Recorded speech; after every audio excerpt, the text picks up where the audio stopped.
Hello my friends and welcome back. Thank you very much for being with me again today. I'm pretty sure you know that former president of the United States, Trump, his house in Florida, Mar-a-Lago house over there was raided by FBI, and they used a search warrant. They got some boxes over there and they had an informant from very close informant. Some people say could have been that guy. I'm not saying it is. I read somewhere that it could be some of they were asking questions. Was it one of his sons or Jared Kushner? Well, I would discard the sons, but I would stay with Kushner.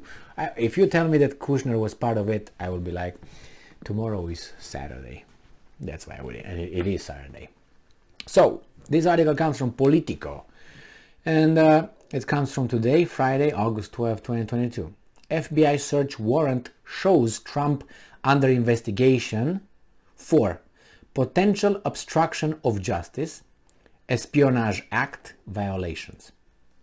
I think that was already done, wasn't it? A search warrant, newly unsealed on Friday, reveals that the FBI is investigating Donald Trump for a potential violation of the Espionage Act and removed classified documents from the former president's Florida estate earlier this week. A receipt accompanying the search warrant, viewed by Politico in advance of its unsealing, shows that Trump possesses documents, including a handwritten note, documents marked with TS/SCI, which indicates one of the highest levels of government classification, and another item labeled Info Re, President of France. Trump claimed that documents were planted over there. Now, what's the truth? Only Trump knows, and the other guys who are in charge over there in the warrant with a search. Also, among the items taken from Mar-a-Lago this week, an item labeled Executive Grant of Clemency Roger Jason Stone Jr., a reference to one of Trump's closest confidants who received a pardon in late 2020. The warrant shows federal law enforcement was investigating Trump for removal or destruction of records, obstruction of justice, and violating the Espionage Act, which can encompass crimes beyond spying, such as, now they go with scenarios, refusal to return national security documents upon request. Conviction under the statutes can result in imprisonment or fines, and probably illegitimacy in being able to be a candidate, to run for office, because that's the game. That's the goal. The goal here is to prevent Trump from even showing his name over there, but we're going to discuss this in a different way. The documents, unsealed after the Justice Department sought their public disclosure amid relentless attacks by Trump and the GOP allies, underscored the extraordinary national security threat that federal investigations believed the missing documents presented. That's for us to bite.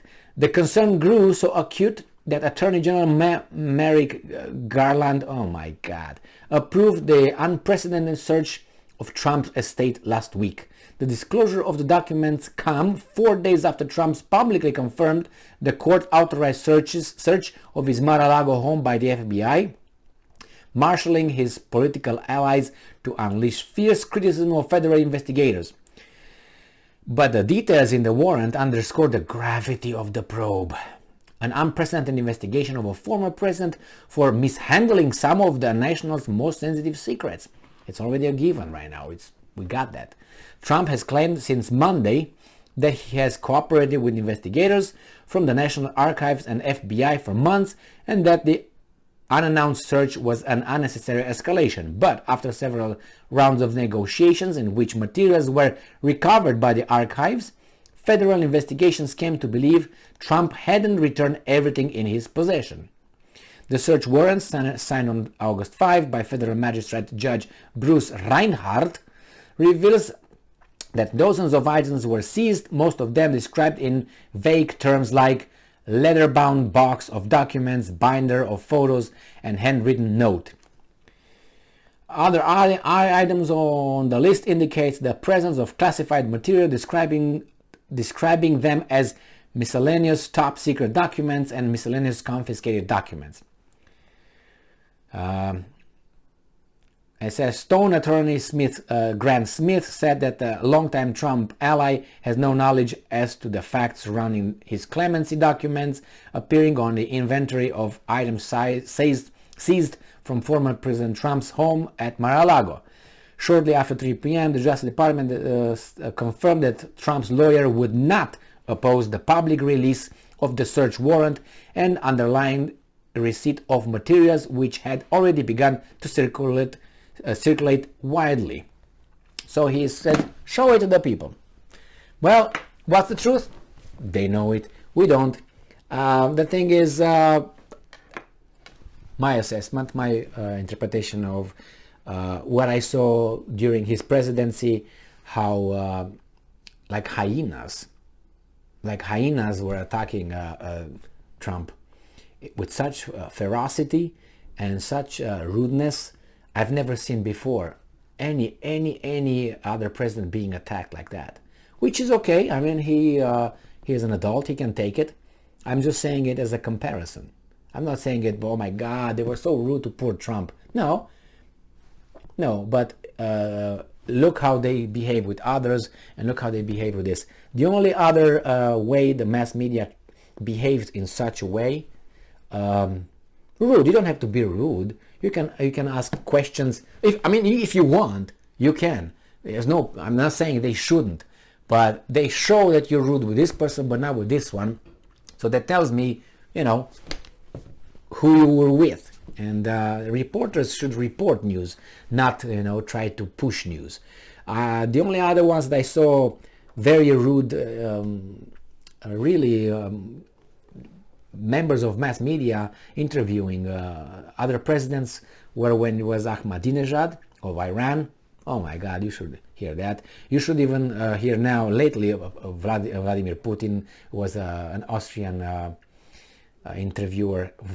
Oh my God, it was bad.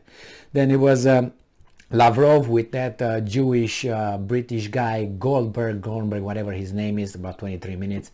Is available. That happened now about a month ago or so. Rude. And it was another guy with a tough talk or something. A Brit spoke with Lavrov in about 5 years. Rude as fuck. And then it was the foreign minister of Iran, if you remember. I can't remember his name. The one who was one of the was a member of the Iranian delegation that negotiated the first nuclear deal that Trump said, bye-bye, we're just getting out. Can't remember his name. Again, that guy, you should listen to that. Basically, the ones that they don't like, they act like they are not presidents, or they don't have authority, they don't have legitimacy. Only these guys.